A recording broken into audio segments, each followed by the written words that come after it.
और इनको मत दो। क्यों ना दो? गुजर और बकरवाल बरादरी में चौधरी नहीं है, करोड़पति नहीं है। वाल कौम तो उतनी ही पिछड़ी हुई है, उतनी बेचारे वो चलते ही रहते हैं, अपने साल के 9 महीने चलते रहते हैं, वो वहां के जू के तू हैं। कैसे खुद को मानते हैं कि आप ट्राइब हैं?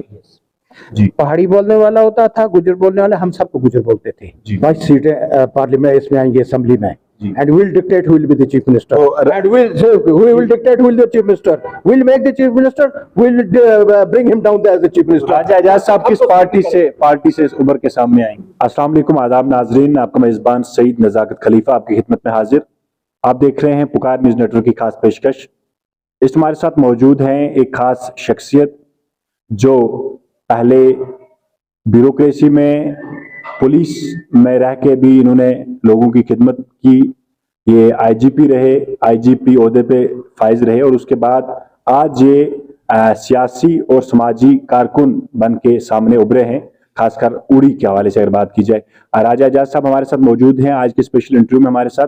और आज के हम इंटरव्यू में ज्यादा कुछ इनसे नहीं सवालात करेंगे, हमारे चंद सवालात रहेंगे इनसे कि आज जो मसला पिछले 70 साल से जो चल रहा है पहाड़ी लोगों का लेके, जिसमें पहाड़ियों की मांग थी कि उनको एसटी स्टेट्स का जो दर्जा है उनको वो दिया जाए, और आखिरकार आज नेशनल कमीशन शेड्यूल्ड ट्राइब ने भी इस चीज को अपने जुमरे में ला के पहाड़ियों को वो जो दर्जा था वो कहीं ना कहीं बहाल भी कर लिया। अब इसमें कुछ और चंद काम बाकी है, बिल पास होना, उसके बाद एसआरओ बन के ये लोगों के बीच में आ जाएगा। लोगों की उम्मीदें हैं कि एसआरओ देखेंगे वो और एसटी जुमरे में पूरी तरीके से आ जाएंगे। हमारा सवाल कुछ इस तरीके से रहेगा। राजा एजाज साहब, पहले इनका बहुत बहुत शुक्रिया कि ने हमें अपना कीमती वक्त दिया।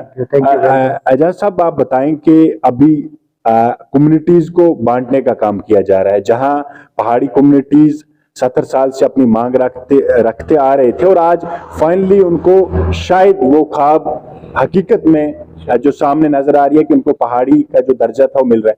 आप क्या मानते हैं जो बाकी कम्युनिटीज के लोग हैं जो इस मौके को कहीं ना कहीं लॉ एंड ऑर्डर की प्रॉब्लम बना रहे हैं, अलग अलग रैलीज कर रहे हैं, लेकिन पहाड़ियों को टारगेट करके कर रहे हैं, इस मामले में आपका क्या मानना है, आपका क्या नजरिया है? पॉलिटिकल एक्टिविस्ट होने के साथ साथ आप पहाड़ी एक्टिविस्ट भी हैं, आप पहाड़ी एक्टिविस्ट होने के नाते इस चीज को कैसे देखते हैं? शुक्रिया। मैं तो इसको ऐसा करता हूं कि जब मुल्क के इतनी बड़े एक हैंडलर होम मिनिस्टर ने बड़ी क्लियरिफिकेशन दे दी जी कि हमने फैसला कर लिया है कि पहाड़ी लोगों का उनका हक हम दे देंगे जी, और इंश्योर करेंगे कि जो गुजर बरादरी है जी, उनके हक तलफी ना हो, उनमें से कुछ उनको डेफिशिएंसी नहीं होगी, कमी नहीं होगी, उनका जैसे का तैसा मौजूद रहेगा जी। तो मुल्क के होम मिनिस्टर के क्लेरिफिकेशन के बाद कोई गुंजाइश ही नहीं रहती है जी कि इस तरीके का कोई एजिटेशन करे जी। और खासकर एक ये बड़ी पूरी गुजर कौम की बात नहीं है। अगर आप इसकी, क्योंकि आप इससे वाबस्ता है मीडिया से, आप इसकी एनालिसिस करें, ये एक बहुत ही छोटा सा जी उन लोगों का तबका है जी जो इस रिजर्वेशन को एक्सप्लॉइट करते थे जी।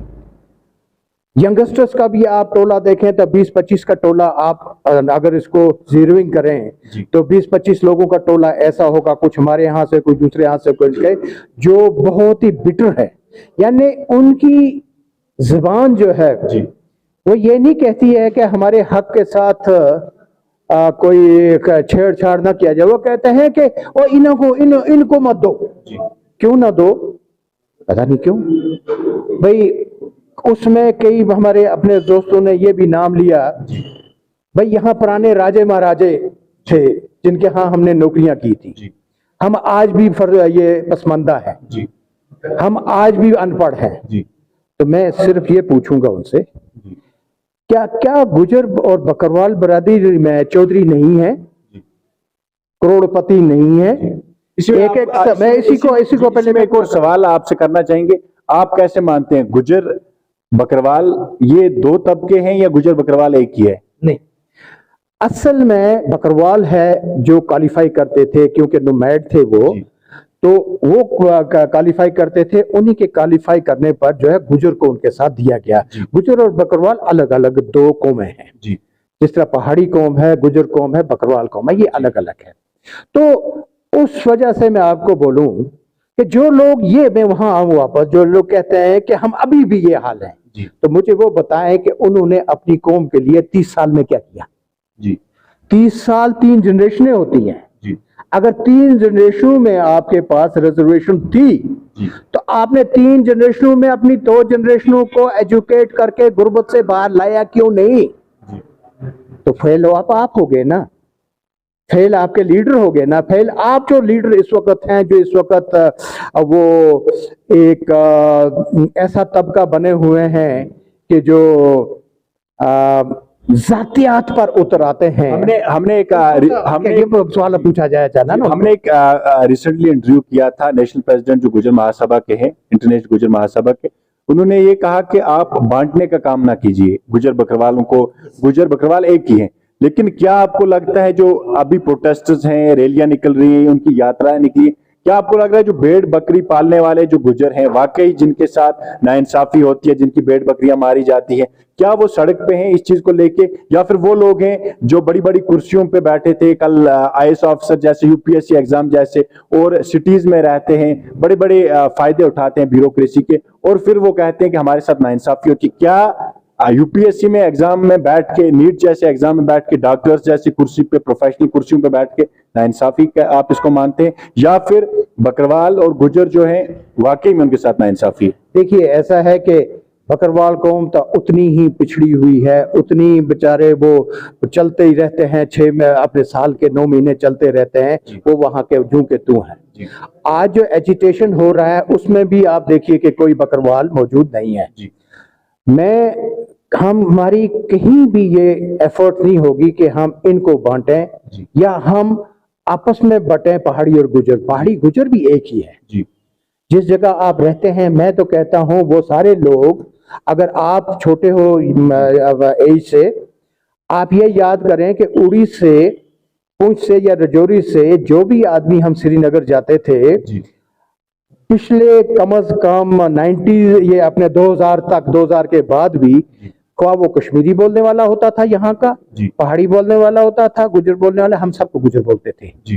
दुकानदार सारे वहां का कश्मीरी हमको कहते थे गुजर भैया जी। हमें कभी एक सवाल का हमें जवाब दीजिए, एक सवाल का हमें जवाब दीजिए। बताया जा रहा है कि जो पहाड़ी कबीला है वो ट्राइब नहीं है, वो ट्राइब हो नहीं सकता है। या तो आप जो पहाड़ी हैं, उड़ी के हैं, जो भी जहां जिस बेल्ट के भी हैं, चाहे अपर बेल्ट के हैं, या तो आप सिटीज में रहने वाले लोग हैं, मेट्रो सिटीज में रहते हैं, आपका ट्राइब नहीं है, या फिर आप वाकई में आपका ट्राइब नहीं। आप कैसे खुद को मानते हैं कि आप ट्राइब हैं? देखिए, ट्राइब के पैरामीटर्स क्या हैं, पहले आप ये देखिए जी।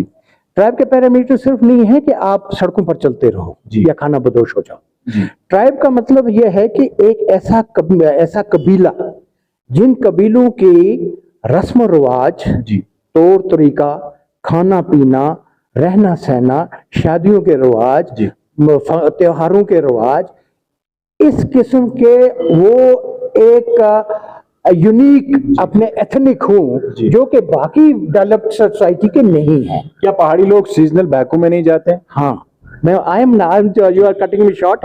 तो इन चीजों में आप एक तबके में से 3 आदमी, मैं भी हूं, मैं जिसमें आप शायद मुझे भी कहेंगे, मैं पहलीपोरा से निकला, मैंने तालीम हासिल की, रिजर्वेशन नहीं थी, आई क्वालिफाइड फॉर आईपीएस में चला गया, ऑल इंडिया सर्विस में चला गया, मैं बाहर चला गया, मैंने श्रीनगर मकान बनाया।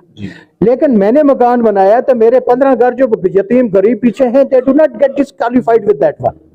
आप इस वक्त ऑल इंडिया सर्विसेज में इस सारी का देखिए कि जहां इसमें शेड्यूल कास्ट में देखिए, शेड्यूल कास्ट के लोग जो इस वक्त चीफ सेक्रेटरीज बने हुए हैं, जो इस वक्त डायरेक्टर जनरल बने हुए हैं, बड़े बड़े ऑल इंडिया सर्विस की सर्विसेज पर आए हैं, उनके 4 सर्विसेज में अपना प्रेसिडेंट ऑफ इंडिया बन जाना या उनका फॉरेन सेक्रेटरी बन जाना डजंट डिस्क्वालीफाई देम कि भाई वो बाकी उनके लोग शेड्यूल कास्ट में ना रहे हैं। इसी तरह 4 आदमी हमारे निकल गए, 4 आदमी गुजर्स में भी क्वालिफाइड निकल गए। उनके बाहर निकलने से जो बाकी का तबका है आपका, उसको आप डिस्क्वालीफाई नहीं कर सकते। देखिए, आपने कभी देखा है कि यहाँ की शादियां कैसे होती हैं? आपने गरनावे वाली रात का कभी नाम सुना हुआ है? आपने बीर कड़ी का नाम सुना हुआ है? किसी कश्मीर के ताल्लुक में है बीर कड़ी? पता है आपको क्या होता है? हमारे खानदानों से दूसरे खानदान की एक बच्ची को धर्म बहन बनाते हैं। शादी से एक मेहंदी रात के दिन दूल्हे के लिए वो सर पर गडबा लेकर जाती है, पानी डालती है, एक तलवार से पानी काटता है, दोस्त पानी लाते हैं, उस पानी से दूल्हे को हम नहलाते हैं, फिर उसको मेहंदी कैसे होती है, फिर ये सारी जो चीजें हैं, ये हमारा ऐसा विरसा है जो किसी और का नहीं है। आखिरी तो इस चीज का जो है, ये एथनिसिटी हमारी जो है आपको साबित करती है। अच्छा, उसके अलावा आपका कल्चर पहाड़ी तबका जो है, बहुत सारा तबका, मैं नहीं कहूंगा सारा। अगर आप यहाँ भी हमारे साथ चलें, पूरे 8 महीने 7 महीने बहकू में रहते हैं, माल मवेशी पालते हैं, सड़कों मजदूरियां करते हैं, या बाहर मजदूरियों के लिए चले जाते हैं, बहुत बड़ा तबका। तो वो तो उनका एक आखिरी सवाल है कि शायद आपका ट्राइब इतना बड़ा है, वसी है, कि अगर हम पूरे दिन भी इंटरव्यू करें खत्म नहीं होगा। आपसे आखिरी सवाल ये रहेगा कि पिछले इलेक्शंस में रिजर्वेशन दी गई एसटी कम्युनिटी को, और उनके एसटी के चाहे वो पॉलिटिकल जो 3 टायर सिस्टम में आगे लोग डीडीसीज बन के सामने उभर के आए। आपका भी उड़ी बेल्ट हुआ, करना टंगडार बेल्ट हुआ, पुंछ रजौरी बेल्ट हुआ, गांधरबल बेल्ट हुआ, काफी बेल्ट ऐसा भी जहां पे पहाड़ी लोग भी बड़ी तादाद में है। क्या उस टाइम जो पॉलिटिकल रिजर्वेशन पहाड़ियों से छीनी गई, अब क्या आपको उम्मीदें हैं कि अब जो अगर एसटी मिल जाती है तो आप पॉलिटिकली भी उतने ही स्ट्रांग हो जाएंगे जितना आप इकोनॉमिकली या बैकवर्डनेस से पीछे थे? यस, हमें रिजर्वेशन जब मिलेगी ना, इंशाअल्लाह हमारी 22 सीटें पार्लियामेंट इसमें आएंगी, असेंबली में, and we'll dictate who will be the chief minister, and we will dictate who will be the chief minister, we'll make the chief minister, we'll bring him down as the chief minister। राजा एजाज साहब किस party से उभर के सामने आएंगे? देखिए, मैं party के तौर पर जहां तक पहाड़ी का ताल्लुक है, ये एक मेरा कबीले का ताल्लुक है, ये एक सोशल सर्विस मेरी अपनी है।